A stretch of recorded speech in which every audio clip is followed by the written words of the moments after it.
Conor O'Neill here from Everyday Athlete, where we work with everyday athletes who want to pursue their athletic goals in endurance running, strength training, physique change, and sport. In this podcast, my guests and I discuss principles, strategies, and stories that may help you in pursuit of your own athletic goals and in your life outside of that too.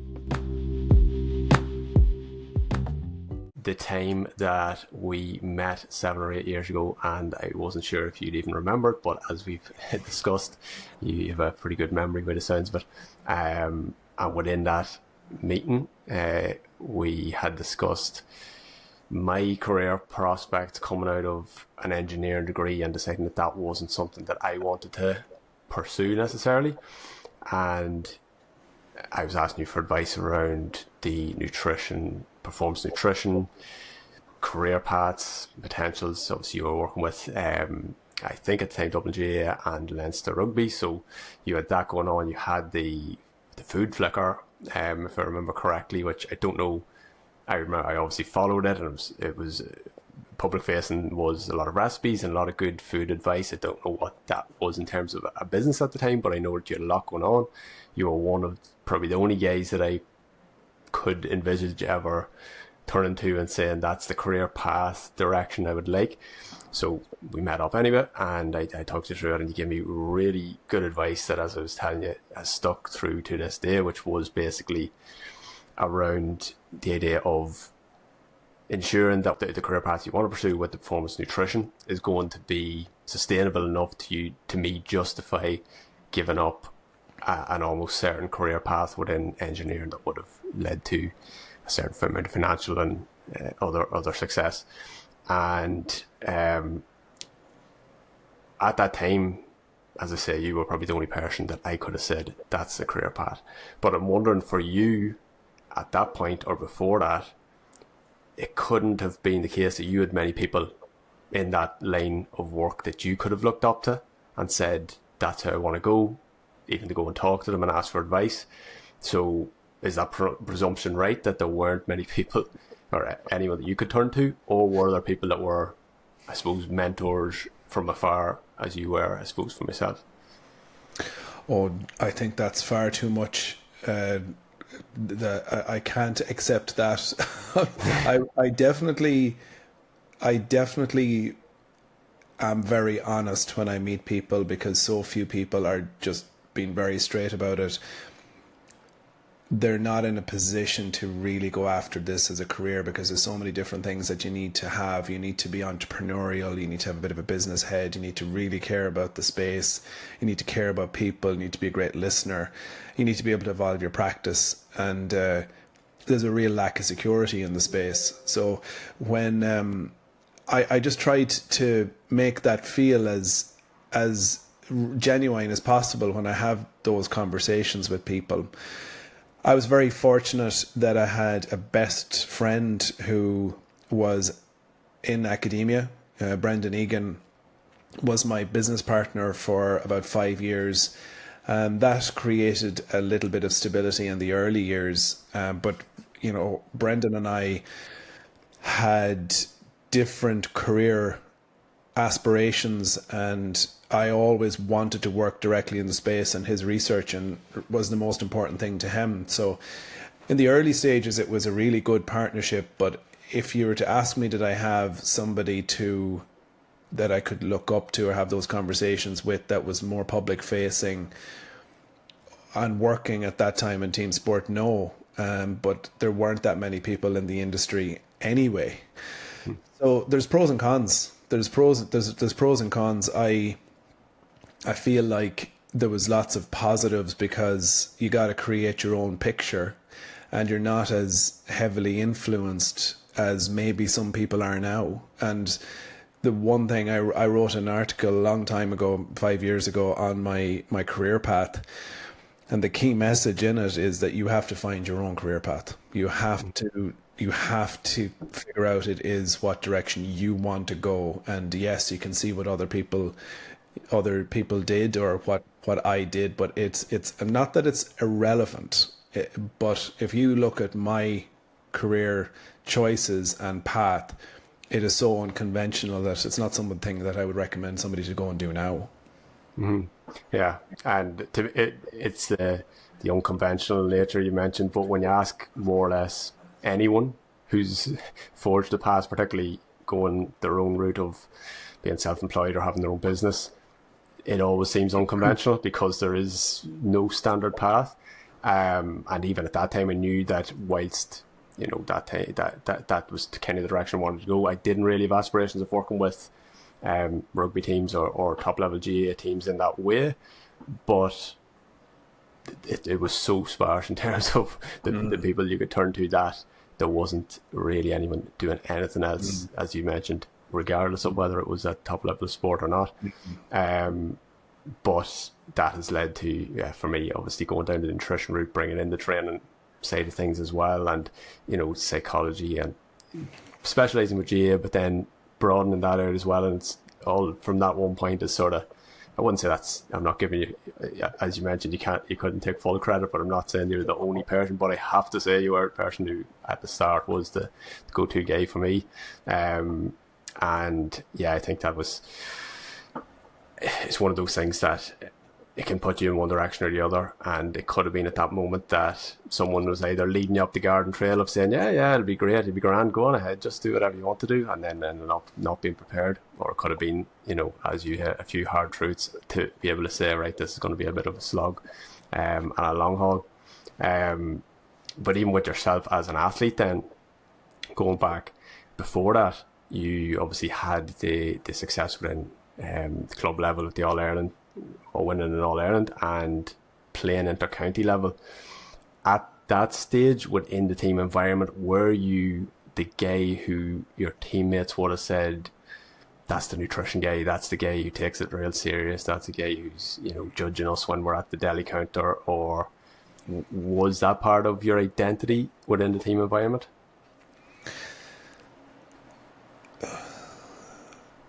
Yes and no. I suppose people would definitely have recognized me as the dedication that I would, are all in how I approached it. But I suppose what I probably didn't appreciate was I was too all in, too all in to the point that it impacted my own ability to reach my potential even at club level. And I guess you don't have any regrets about any way that you approached it, but I was that person who I did not take holidays until the season was over. My work and my life and every decision was based around my ability to perform on the football field. So maybe a little bit like from a nutrition point of view, I was always the athlete first in the group, and then nutrition secondly. And if somebody wanted help, by all means, I would try and influence the behaviours of the group. But it was quite casual rather than formal, and people knew me well enough to know that I was very human as well, and that's always been very much my strength, that it isn't that feeling of judgment. I actually was just in the shop. I had to pick up a couple of things right now, and someone was picking up some granola, and I just passed by them, and they passed by me then again 2 seconds later, and they said, I know Daniel Davey wouldn't recommend buying his granola, that you should be making your own. And I'm like, I never pass a bit of heed of what anybody does. But that's how people think sometimes. But that is just to really emphasize, if you know me, it's not about that judgment.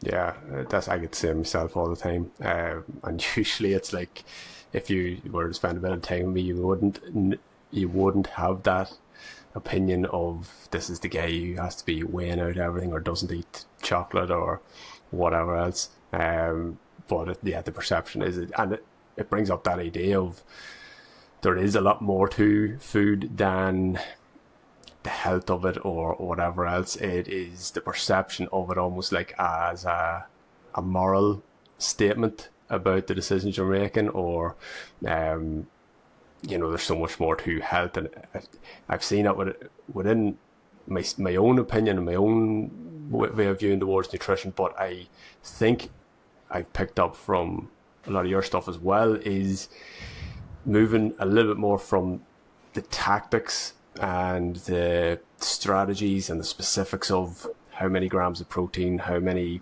grams of carbs, and all that stuff that is very important, but is probably overemphasized potentially in social media and everything else, to the detriment of what you talk a lot about, of the more philosophical side of nutrition and food, and where food comes from, and the I suppose the sustainability, the agricultural side of things, even the social side of things, and all those things.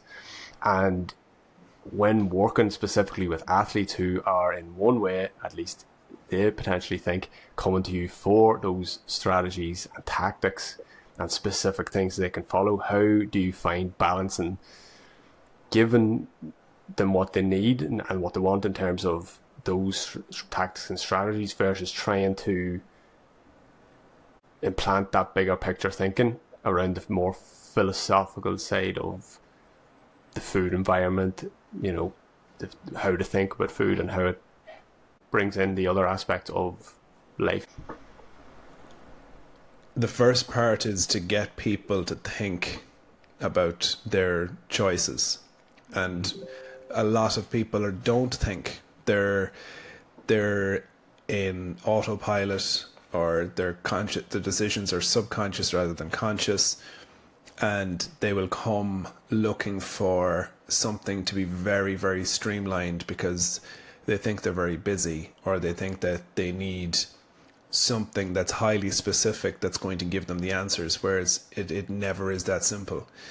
And the way that I help people is to think and reflect a lot more about what influences their choices, like what really influences your choices. And there's been a very clear pattern over the last number of years where I've started to dig into the detail around that, where it's much more based on emotional regulation. It's more about self-efficacy. It's more about people's clarity and what they're working towards, and the detail and who they are. And you can absolutely give them guidelines on protein intake and carbohydrate intake. But when you're thinking about what really matters and what really matters over time, it's people's relationship with food and their relationship with themselves, and that's what you're trying to influence. So where do you weight the energy, and where do you weight the support? And that is in the celebration of those people's understandings and those recognition of tiredness, of stress, of really what's underpinning good decisions versus bad decisions. So it's bringing all that to the surface and not being afraid to talk about it. Mm-hmm. What do you think is at the core of it? What do you think is really what most people want out of what they position as their body composition, performance goals? When you get down to the base of it, there's probably something else that they're maybe looking for. And I know you've spoken about the more vision and values side of things as well. And does it come down to those aspects when you really boil down into the nutritional side of things and what people are looking? I think that what I would simplify it as, and this is pretty much what, as you said, what it boils down to, or this is what performance and this is what success boils down to, and it's becoming really clear in the way you want to live, and the byproduct of that being how you look and feel. But people come to you wanting to look and feel a certain way, whereas they're not living in a way that allows that to happen. So when you start to give people really good clarity on what now looks and feels like, and that's clearly shown to them in the behaviors and actions and routines that they're living. Well, if you start to modify that and layer in new behaviors and routines, let's start to see how that looks and feels. And that's what starts to happen over the course of time. What's the problem with that? Most people are looking for shorter term solutions, and the reflective practice that I'm talking about is hard fucking work. It's not easy. It's client led, and when it's client led and when you give people a framework for their own success, it's incredibly empowering if they are ready. Yeah, that's so. When you're say on board a new client or taking a new client on as their initial consultation or whatever, do you bring up those things from the get go, or is it something you bring in over time? Right from the start. And there's no problem if somebody's not ready for that. But I can tell when I read a pre-consultation form and they clearly outline why they want the consultation and how ready they are for this change.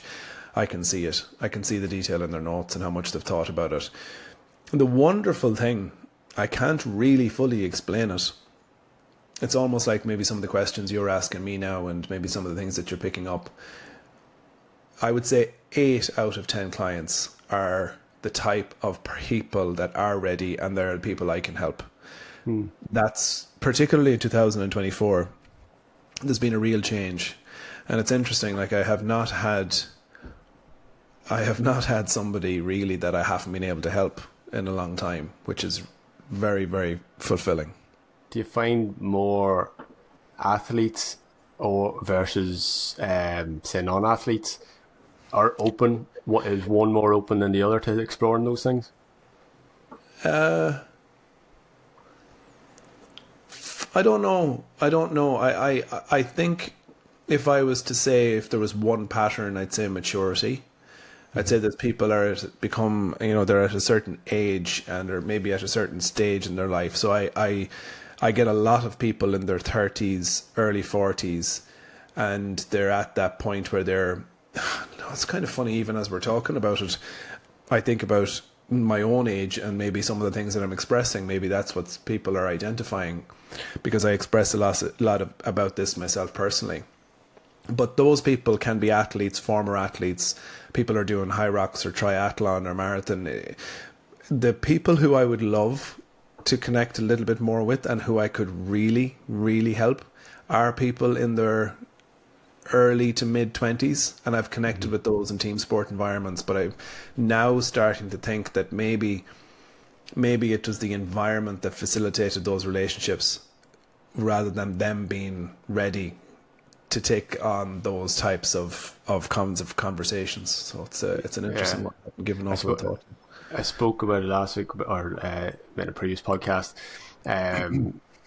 with Garrett Fox, and I was talking about differences maybe of 10 years ago versus now when you're talking about these things that are more mindset or psychology based or delving into the deeper feelings around things.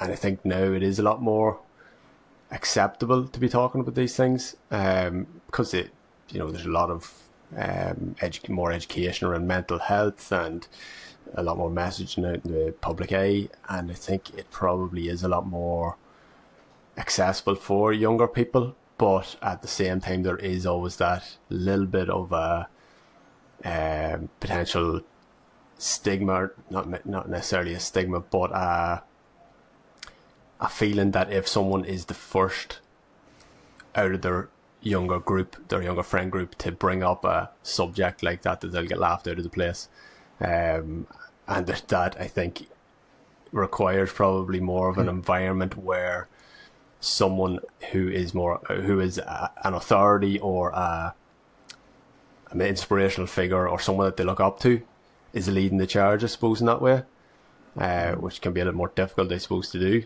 or to foster within an environment, a team environment. And I know you even mentioned that you had mentioned a story about you talking about this topic in your hometown, where people, it sounded like had shown up for a little bit of a here's your healthy breakfast type talk, and you showed up with a few different ideas around wanting to move things in a little bit of a different direction, talking about a few other things. And I heard you telling the story about getting to the halftime interval and wondering should you revert back to the here's your yogurt and berries type chat, but you decided to lean in a little bit more and just bring a different energy to it and give the energy that you believed in what you were talking about, in the hope that would win people over in that way and allow them to accept what you were saying. And I'm wondering, is it firstly, how did that second half of that talk go? And did that give you more hope or less hope for speaking more openly about these things? Yeah, I'm surprised you heard that. I'm glad you heard it. Yeah, it was a pivotal point in my transition, and it definitely gave me a little bit more confidence. And how did I feel? I'm always somebody who commits to what I say. So unless there's a very good reason, I won't change the plan. And I believe in what I'm sharing. And I believe in the direction in that I'm going, in what performance can feel like for people, and what real performance preparation and recovery means. And in that evening, it comes back to an awful lot of things. I ask myself, who are you? Are you going to take this risk? Are you going to commit to what you believe in? Or are you going to take the easier option because it's got really hard now? Mm-hmm. So when you make that decision in your head, people engage and respond to you differently because they can see your belief in what you're saying. Whereas I hadn't in that first period really, really committed to it. Whereas I said in that second period, no, this is who I am, this is what it's about. And I actually just went all in on it, as I said. But to your point, I still am not having enough of those conversations with the younger people who I think can really benefit from it. And you mentioned things have changed. I think a narrative has changed. Mm-hmm. I don't think at the very core of a lot of the issues, things have changed enough. And I still would have experience of the vulnerability associated with expressing yourself. You mentioned even the position of a player, or I feel like at a certain stage, those people, almost like myself, taking a risk is not as much of a risk now as it was 10 years ago. It isn't, because I don't care as much as I used to, and the consequences wouldn't feel as big. And I mean that in terms of... You mean 10 years ago as in your age, or 10 years ago as society? Both, but more so personally. Mm-hmm. I guess what I'm saying is that everything feels an awful lot more at stake when you're younger. Feel like expression of who you are and not being accepted is a far bigger deal than it is now. Like, you get a little bit older and you realize, geez, I've got my immediate friends and close family, and that's what matters. But you don't see that as clearly when you're a lot younger and you are looking for peer recognition. Mm-hmm. So that's the point of kind of trying to... I still feel like that's still present. And you mentioned me doing some stuff at home. I have done some stuff at home. I ran a charity event last month, and I ran another event for my book launch. The young local community are not coming out to listen to what I have to say, and I don't want to position that like, oh, they should be coming to listen to Daniel Davey. That's not what I mean. It's just there's an opportunity here to talk about health and to be in an environment where performance mindset and nutrition and these kind of things are talked about, and I'm sharing my experiences and insights, and people are doing other things. They don't think it's high enough of a priority.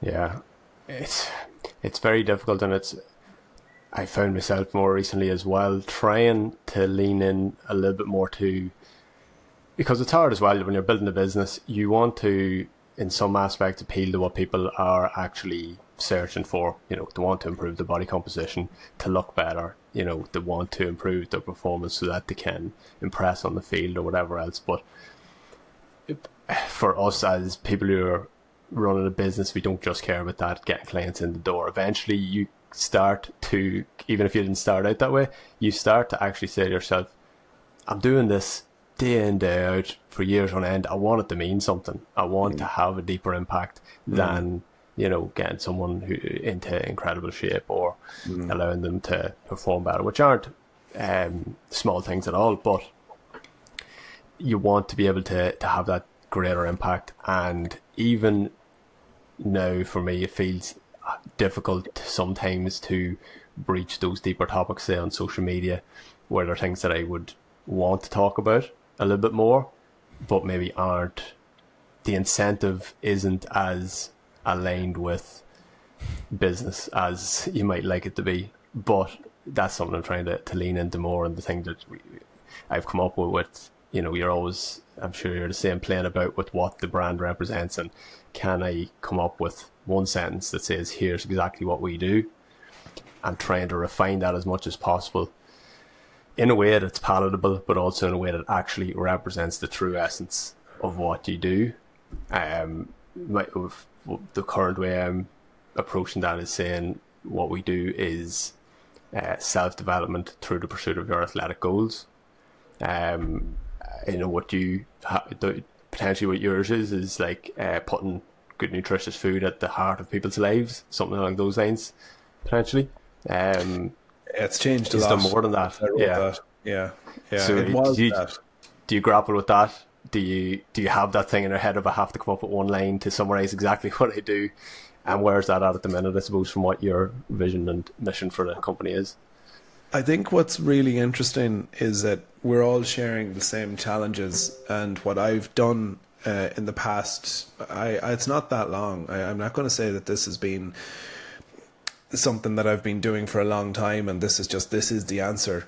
But I've started listening to people talk an awful lot more about the experiences of working with us as a team. And I think that's something that I haven't really mentioned so far, is just how much that has come to fruition, and that the fact that there is a DN team now has changed the landscape and changed the mindset and changed the entire experience of what we're doing. And that was not an easy thing to do, and it's very slow and all of those things. But what we do is we listen to what the feedback is, and that's shaping what our message is to the world under different with different programs or different concepts.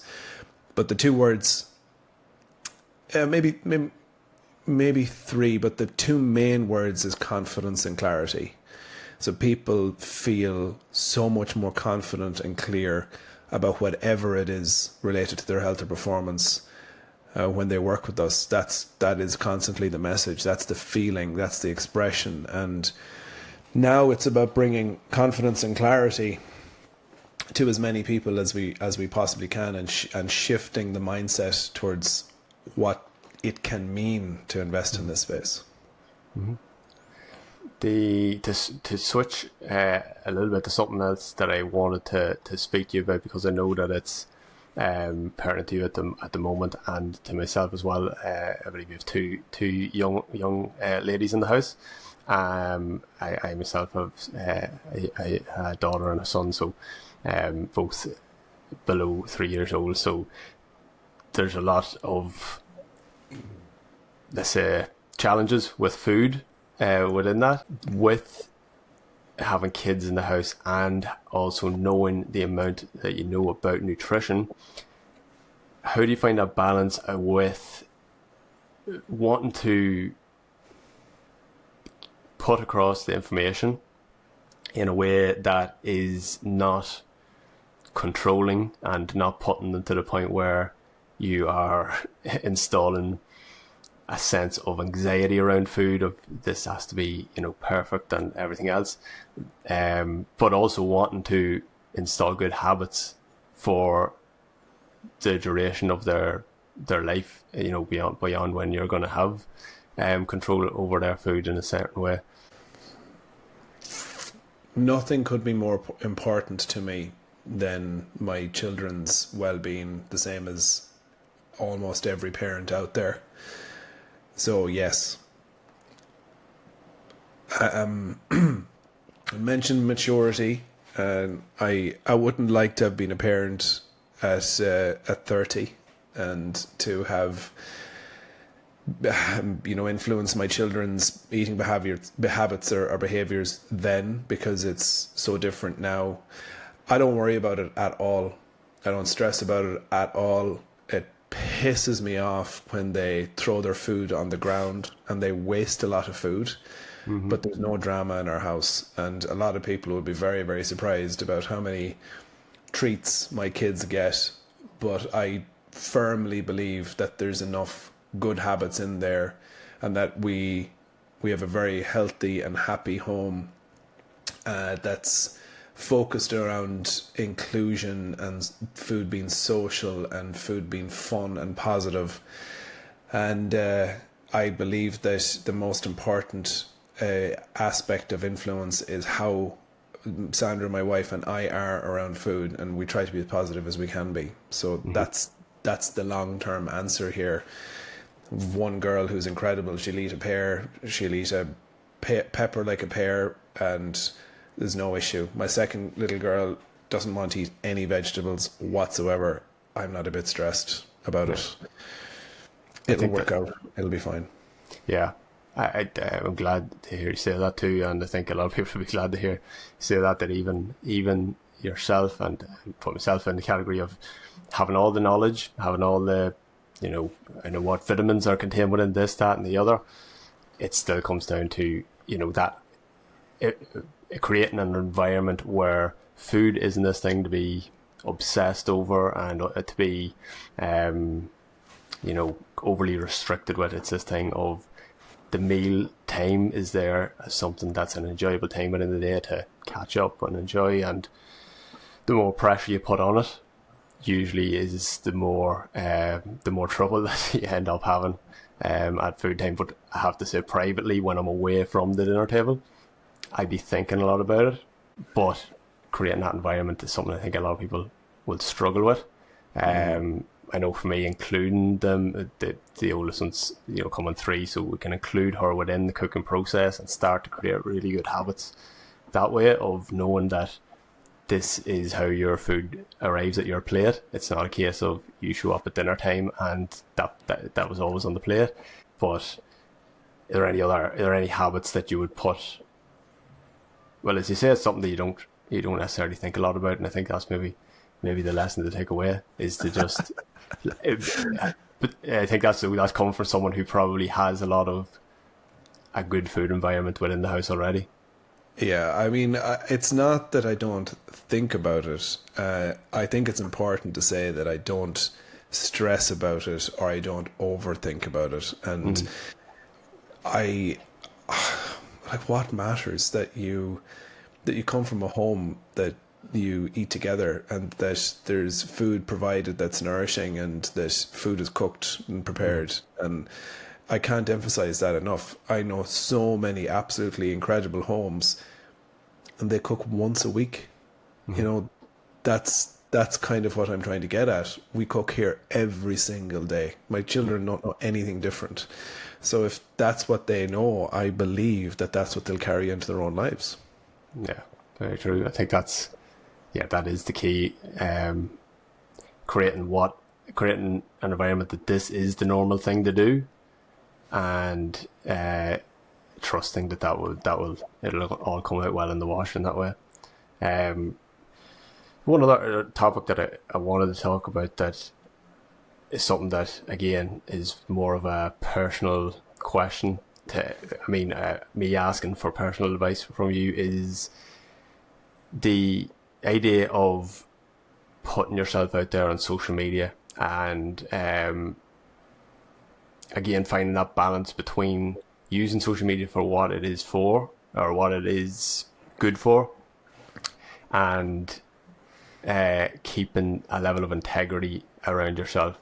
Because I know, and I listened to a different podcast that you were on, and you were asked about how you deal with you being an influencer, and you scoffed at the suggestion, and I would have a similar reaction myself to that.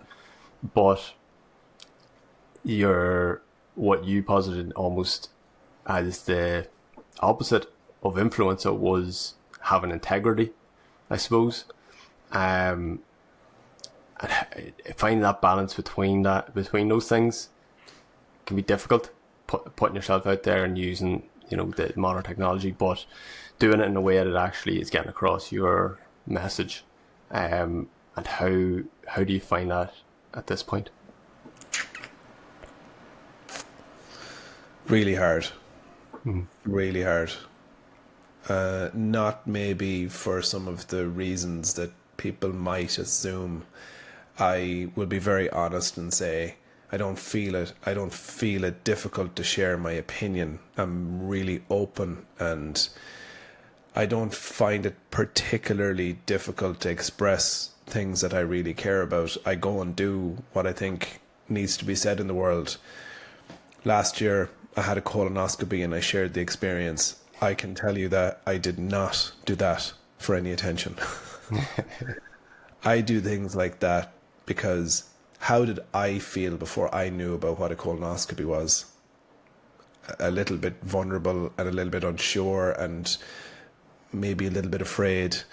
And I was speaking to me a couple of years ago, and I want to try and get information out there that can genuinely impact people's lives in the most positive way. But the integrity part is something that I constantly think about, and I think about it because of how much I don't want to be an influencer and how much I want to use my platform for good, and I don't want it mixed up with the idea that I'm an influencer, even though I'm contacted every single day about campaigns and potential opportunities like that. It's not what I want to use my platform for. So what gives me a little bit of peace of mind is constantly coming from an evidence perspective as much as I can, and trying to provide an informed opinion to the world that again provides value. Believing in everything that I do is one aspect, and I probably wouldn't have shared the third part, and that is that there are still people in the public eye that I have a huge amount of respect for that use media and social media for their brands, and they're still doing jobs and things that I would, I still want to be involved and connected to the top level of sport, and I see that that's still possible. I think we're so lucky in Ireland for so many reasons, but when it comes to social media, it just does not suit an awful lot of our social norms and our thinking, because there is an expectation about how you're supposed to be, and particularly in the space of sport, I am now quite public, and GAA and sports people are the complete opposite. They're quite private. Mm-hmm. So I've seen that divergence. I was on the way over to Portugal a couple of months ago, and I met some very, very famous GAA athletes, and I could just feel like they were very friendly, but I could tell how guarded they were. And I mean, the thing, just maybe the third time I've said this now in the space of the last couple of minutes, my integrity in the relationships with sports people and the relationships that I had in sport are the most important thing to me in that space, so I'd never breach that. But that's how you try to navigate it. Was there a worry there that they would say something and it would end up on your public platforms? Maybe, but I could tell that while there's just, they're cautious. They're really cautious, and I just know that it's there. There's the sports bubble, and I even knew when I was in that sport, like it's really funny on one level, athletes will respect what I do, and some of them will admire it, and then others I know will just see me trying to grow a business and a brand, and that's not really in their it's not in their world anymore. I've stepped outside of their world and their view, whereas I haven't in mine. It's interesting that I would have experienced some of that, especially back starting out when you hadn't done anything and you were putting stuff out in social media, and you might have had the odd person saying something backhanded to you, teammates even, and lo and behold, 4 or 5 years later, they're reaching out to you for advice on nutrition and training, and it's the sort of that double-edged sword of yeah, you're that guy that is putting stuff out on social media, and you know, they presume your reasons for doing that is some sort of vanity or popularity contest, but they still know there is that aspect where if I need help, that's who I'm going to. So it can be a tough balance to find. I'm sure that it's been tough for you going from that aspect where you're at the highest level of GA and you are associated with professionalism, keep a back room, keep all secrets behind closed doors, all of that stuff, to now going out there and, appealing to a wider market. And it's completely different. Although you're doing the same thing more or less in terms of what you're doing on the back end, helping people with their nutrition, the public facing perception, I'm sure, has been an identity shift maybe for you. Yeah, my own identity is evolved, and I would say it's still very much the same. We actually talk a lot as a team about how different the world's people come and work with us, and the consistent thing is that this is not what we expected. This is so different. The world doesn't know really how you're approaching this, and that's something that we have to contend with and work to get around. And it's not, as I said, I know my platform could be twice as big as it is if I had just gone down the route of making healthy desserts and creating recipes. I know that that's where the demand is for viral videos, but that's not what I want to do. Go back to what you mentioned earlier. But I think in my own mind,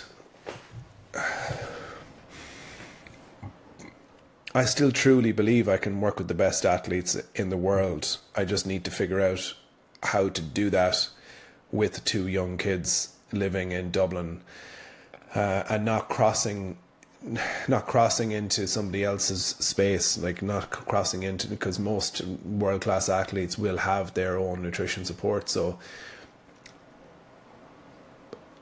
it's been much harder than I ever expected. I really did think I was going to have a lot more opportunities to maintain that identity that I had developed, but that hasn't materialized, and now I need to find another way to achieve that. It's hard, even from as you say, from a scheduling point of view with family, etc., that especially within GA, within probably other sports as well, a lot of the training happens evenings, weekends, where that's the exact times that you want to be dedicating probably to family time, and trying to support athletes in other ways. And it's a bit easier to do with, I suppose, individuals, especially at maybe a lower level of sport. But to be working with those high levels, it's like a predominantly probably an on location type job, which is the struggle. And I think I might have had a little insight to that from the get go, where I knew that wasn't what I wanted to go with it. But it has been a tough slog to get to the point where to be able to work it and still not have the constraints of having to be with people. And it's you're constantly trading off opportunities, financial opportunities, to say, actually, this is the life that I want to live. Yeah, it's a tough one. No, it is. But you've just outlined exactly the way it is. I suppose there are models out there. I don't know, there might be some young nutritionists, or there might be some other practitioners or coaches listening to this.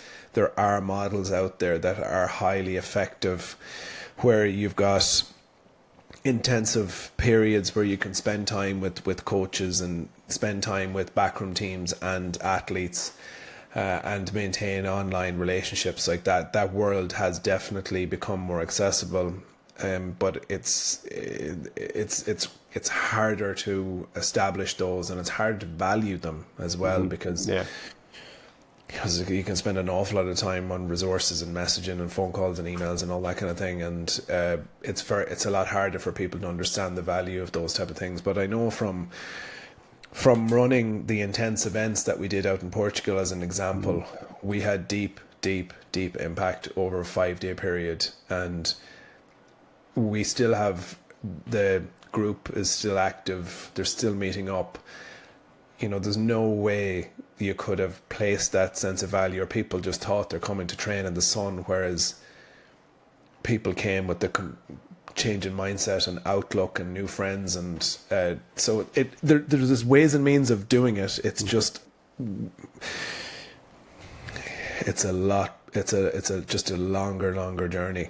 It is, and I think people are craving that in-person experience as well, especially with, I think, obviously the last few years with people being having to stay in their homes has accelerated that a lot. I think there was a time within that where everyone was happy to, get programs online, work with by themselves. It's now, I think, coming back around to the point where actually people are valuing a lot more that one-to-one or group face-to-face communication and community, and the having that people who have come together and chosen to come together to have this experience, which is different from those things we talked about earlier with the groups, where it's hard to expose yourself and talk about these topics because you're not sure if the other people are going to respond well to it. Yeah. When you take someone into a group like that and they've come of their own fruition, not only that, they've actually paid, money to be there, you can be pretty sure they're going to be okay with, or other people who are there are going to be okay with them sharing some aspects that are a bit deeper, and and there's something as well of that. I really like the idea of that experience that you're talking about, because there is something, and I felt it with myself within team sports, of going through tough things with people and training sessions, and going to the point where you really want to stop, and someone saying, come on, keep going, and going through that suffering experience with someone. There is something about that brings you closer together. Yeah, definitely. And the more I think you can foster that's where the gold dust is, but the time constraints are always there with that too. So it's one thing that we'll have to struggle with and battle our way through. And I'm conscious we've talked a lot of shop there, more than anything, but I'll finish off with a few quicker questions that are a little bit more off topic. What is your favourite sports documentary?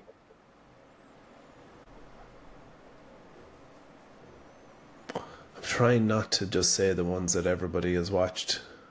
The Last Dance. That's the Jordan. Exactly. That's what everyone's saying. Exactly. I really enjoyed Icarus. Yeah, absolutely brilliant. And I watched Sprint. Do you know actually the story as well? It's not a document. I can't pronounce his second name, but it's on Prime. It's about the basketball player that came originally from Nigeria through Greece, Giannis. And these stories of resilience really stand out to me, where I guess throughout my own career, thankfully we didn't get into it, but I definitely felt I was always up against it. I was an intermediate player. Oh geez, as I about to almost slip into go ahead, feel free. No, I won't bore people, but just that I've always felt up against it, coming from a small rural part of Sligo and all the rest, and I enjoy documentaries and stories that are like that. But this guy went to the very, very top of the NBA, and it's a brilliant story. I mean, he was an immigrant selling watches as a kid just for food. It's a great story. Nice. What about would you have a favourite athlete? I have been heavily influenced by athletes my whole life, and I feel like it's an accumulation of an awful lot of athletes.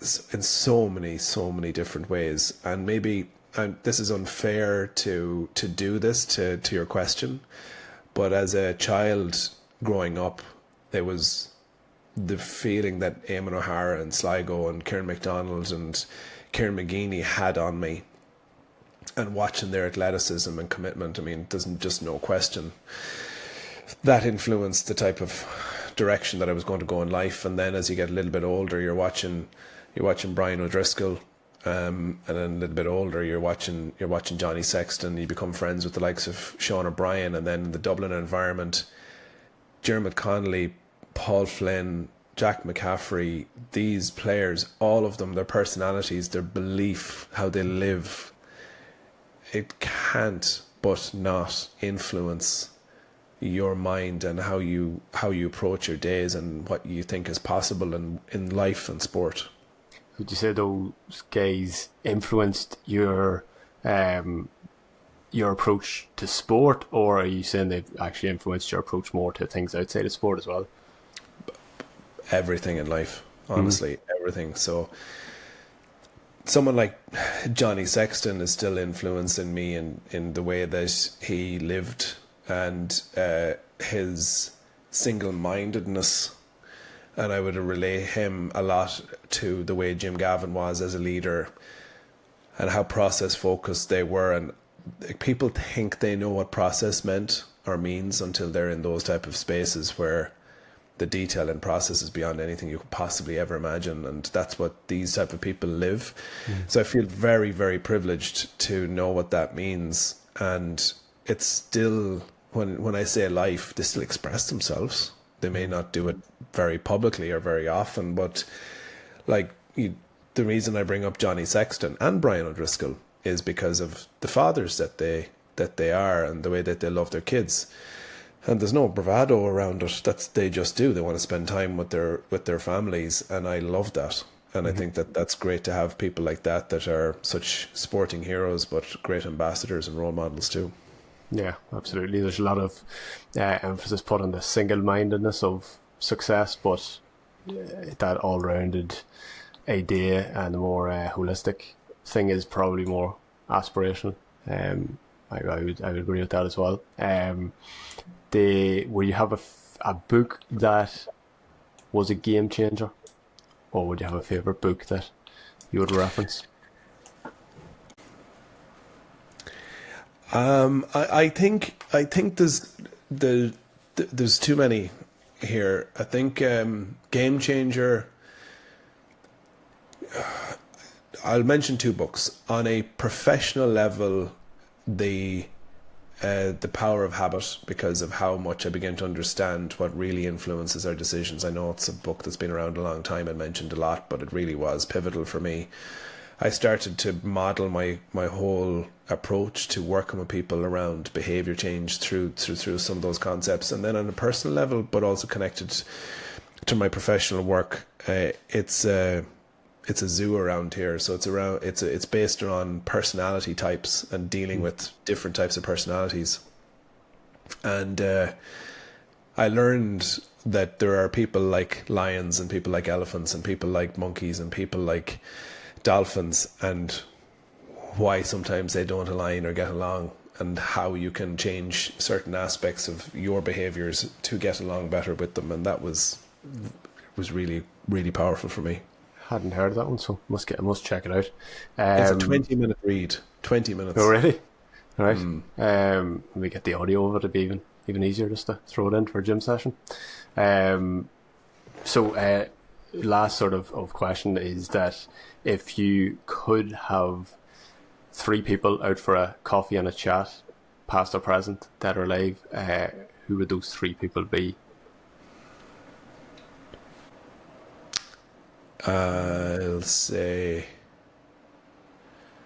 my dad, who passed away 3 years ago. I will say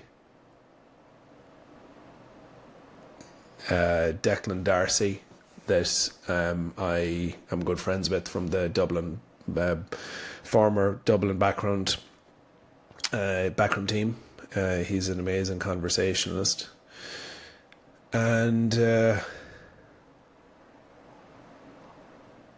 My Uncle Ronald is a great guy for a conversation. He's had an amazing influence on me on my entire life. That's an interesting combination. Really interesting. I definitely wouldn't... I've heard that question many, many, many, many times, but I've never put those three people in a room together. Yeah, it's interesting. I asked it because often people will go towards their influences or people they admire from, history or whatever else, and it brings out a something usually that people maybe didn't know about them. But that's very interesting, that especially when we're talking about maturity and realizing the important things in life, that you've actually answered it honestly and said I would actually have people who have been in my actual life who actually would want to be there with. So very good stuff. Yeah, so to finish off, I just want to give you an opportunity to let people know where they can go to follow along with your stuff or contact. Well, first of all, thank you, Connor. It's nice to talk to people in this space and this network so freely. And thank you for going to the effort of setting up the chat. I feel like I've expressed quite a bit about who I am and what we do and what I do.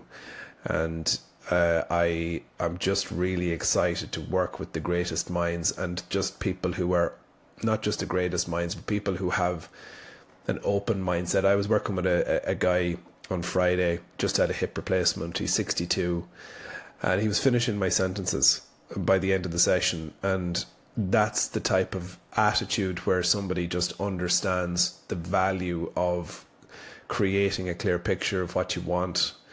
And then it becomes very simple. It's what time you go to bed, and when you're eating dinner with your family, and whether it's eggs or overnight oats for breakfast. It's just the value of people being ready to have a different type of conversation about their health and their performance and their identity. Oh, where can they get me? DaveyNutrition.com. DaveyNutrition.com, and we have some really, really exciting stuff coming up. Thanks for giving me the opportunity to share it. We're trying to change a lot of narratives in the health space, so thank you for the opportunity.